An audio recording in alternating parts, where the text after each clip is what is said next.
format. Here we go. Hey, excuse me. Here we go. Lay it on. You gonna let me do it? Lay it on thick. Please. Jenny said Kawhi was a big reason. Nah, Jenny, you misspeaking. Oh, so we're going to the reason.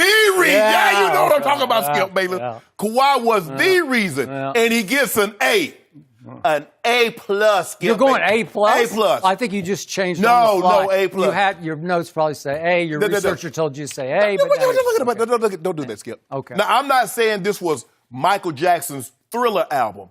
I'm not even saying this was Michael Jackson's Off the Wall album. But Dirty Diana, that's it. Bad, that's it. That's his album right here. Yeah.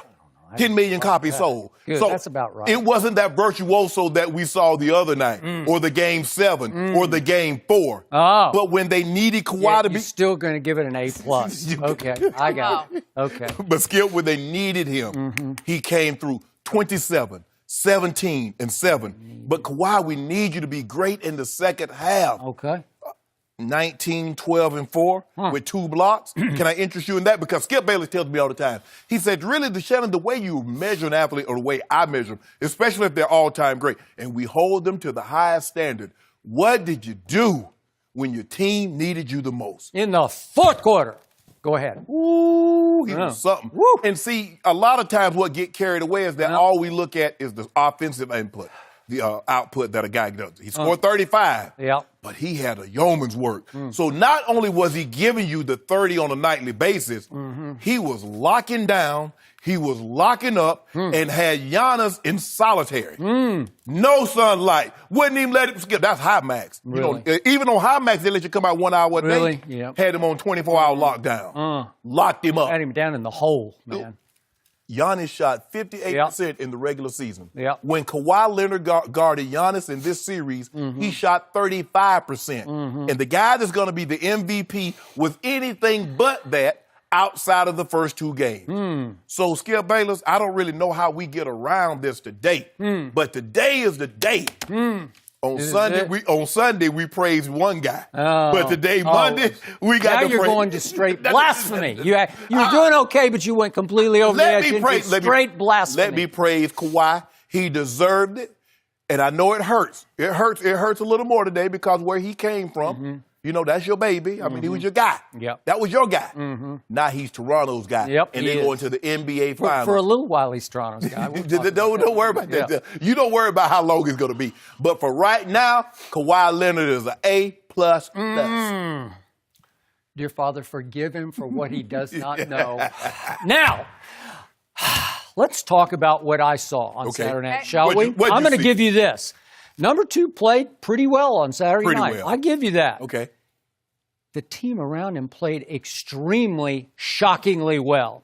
So if just one of us can be objective and step back and put this in the right perspective, I'm going to give number 2 a B-. And that, you know, I wavered between C+, B-, but I'm going to go B- because I'm going to look on the bright side today because the Toronto Raptors finally, for the first time in their history, are in the NBA Finals, and I got to give them that, so I'm going to give them a slight edge. I'm going to go B-.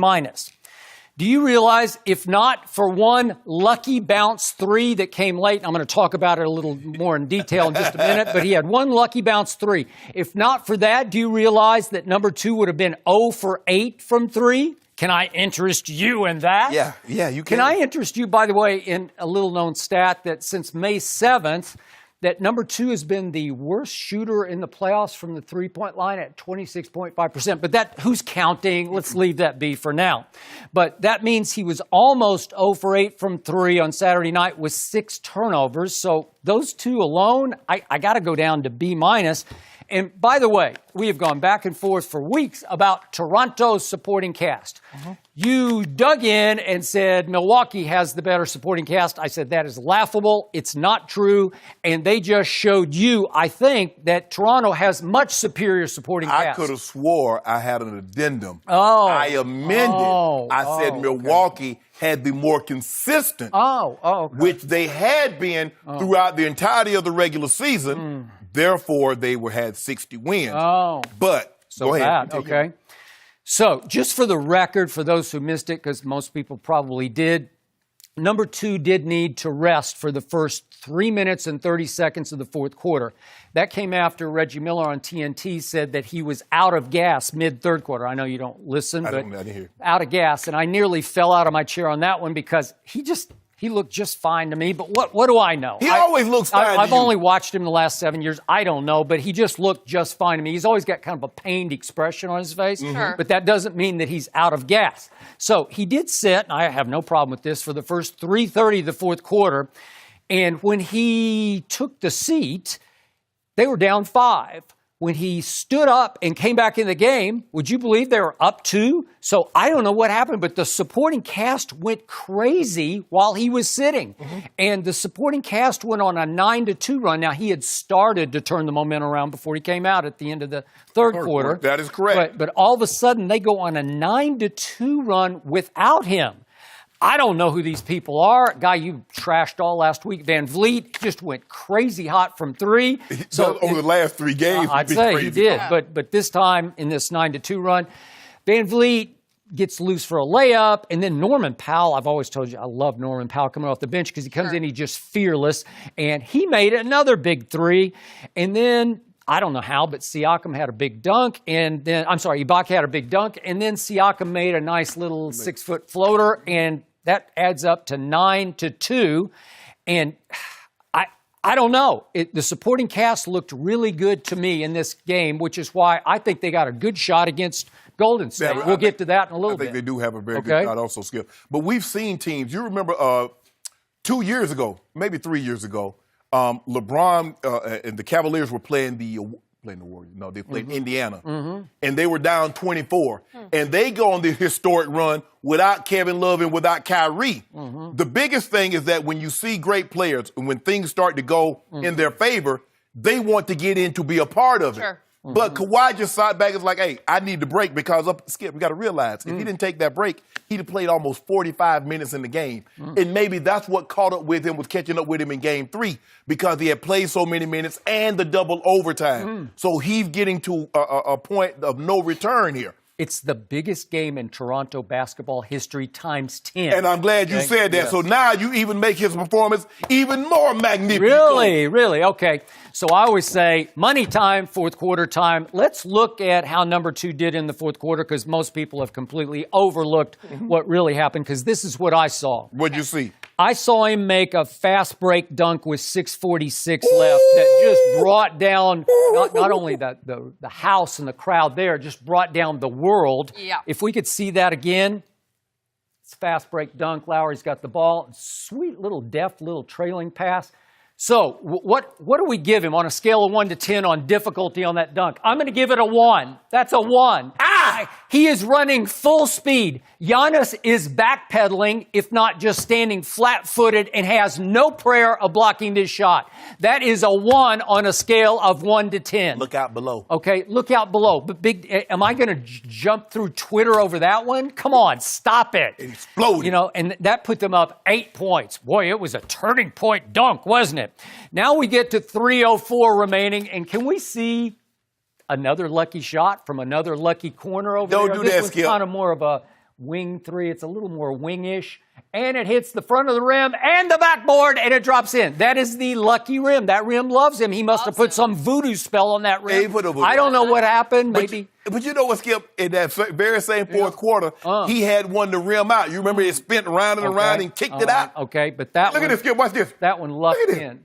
I mean, come on, Skip. Come on. How did that not go in? Well, because he shot it a little too far to the left, and it went in and out. That's not unlucky. That's just a bad shot. It didn't go down. It didn't luck out. It did. Right? This lucked in for sure.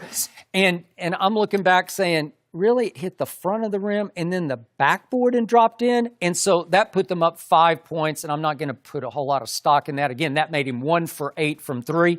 Now we get to the game-turning play featuring your man, A-plus number 2. Yes. This is game-turning. This is 2:06 remaining, and he drives on Giannis, and then what happens? Can we see this, please? Thank you very much. He drives on Giannis. Here he goes, and he goes up. And Giannis obliterates it. No, that wasn't He Giannis. obliterated Giannis came from the weak it. It side, was Skip. absolutely nuclear. Look at this. Whoa. That was a heck of You a know block. what? He It was a got heck of a body block. bagged. I'm surprised he lasted. I thought they'd have to just carry him out because that's a body bag dunk, right? That's the one you don't survive. And help me out. What happens to the basketball? I don't know how. You want to talk about lucky bounces on his lucky It end? went right to him. It goes right to Siakam. How does this go to Siakam? It bounces right to Siakam for a putback layup. It's a layup. He just lays it off the glass. No, you being disingenuous. Whoa. First of all, that was not on Giannis. Giannis was the help defender. He did not see Giannis. Oh, he didn't see him. Whatever. He got his lunch, dinner, and then breakfast eaten all in one play. But hold Okay. on. Go ahead.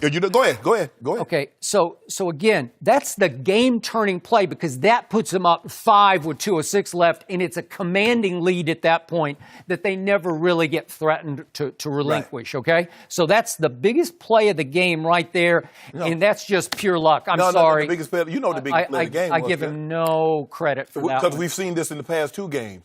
All the Bucks have to do is get a rebound on a missed free throw. That's all you have to do. Just get one rebound. Now, we saw in Game 5, Kawhi shoot a 3. Yeah. Go and retrieves his own rebound against Giannis Antetokounmpo, Greek freak, who's going to be the MVP.